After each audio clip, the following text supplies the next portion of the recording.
নিৰ্বাচন আৰম্ভ হোৱাৰ পৰা শেষ হোৱালৈকে তেওঁলোকৰ শাসন আৰম্ভ হোৱাৰ পৰা নিৰ্বাচনৰ ৰিজাল্ট দিয়া দিনটোলৈকে সকলো প্ৰকাৰে সকলো যিসমূহ স্বতন্ত্ৰ প্ৰতিষ্ঠানেই হওক বা প্ৰশাসন যন্ত্ৰই হওক তেওঁলোকে নিয়ন্ত্ৰণত ৰাখি পেলাই তেওঁলোকৰ পক্ষত কাম কৰাবৰ বাবে ইতিমধ্যে বাধ্য কৰোৱা বুলি বিভিন্ন প্ৰমাণ ইতিমধ্যে দেখিবলৈ পোৱা গৈছে।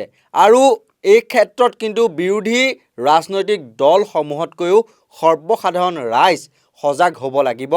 কোনো প্ৰকাৰে যদিহে প্ৰকৃততে উন্নয়ন কৰিছে, যদিহে ভাল কাম কৰা বুলি আপোনালোকে ভাবিছে, তেতিয়াহ'লে ভোট দিয়ক, কিন্তু আপোনালোকৰ ভোটটোৰ বহুত মূল্য থাকিব।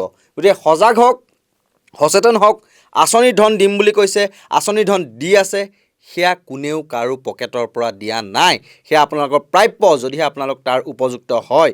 গতিকে ভোট দিয়াৰ ক্ষেত্ৰত বা তেনেকুৱা ধৰণে হঠাৎ আপোনাৰ কাষৰীয়া অঞ্চলত ভাড়াঘৰেই হওক বা কোনো প্ৰতিষ্ঠানত হঠাৎ বহু সংখ্যক লোক আহি পেলাই বহিঃৰাজ্যৰ পৰা বসতি স্থাপন কৰিছে নেকি, সেই কথাটো কিন্তু নিশ্চয়কৈ লক্ষ্য ৰাখিব লাগিব। আপোনালোকে চোকা নজৰ ৰাখিব লাগিব যাতে তেওঁলোকে পুনৰ আকৌ বিহাৰৰ পৰা বা উত্তৰ প্ৰদেশৰ পৰা বা গুজৰাটৰ পৰা আহি অসমত মনে মনে ভোটদান কৰি আকৌ তেওঁলোক অন্য তেওঁলোকৰ নিজৰ ৰাজ্যলৈ যাতে ৰাওনা নহয়, সেই তেনেকুৱা ধৰণৰ প্ৰচেছ যাতে এই চৰকাৰখনে কৰিব নোৱাৰে, তাৰ বাবে কিন্তু সজাগ সচেতন হৈ থাকিব লাগিব আপোনালোক সাধাৰণ জনতা, সাধাৰণ ভোটাৰ ৰাইজ।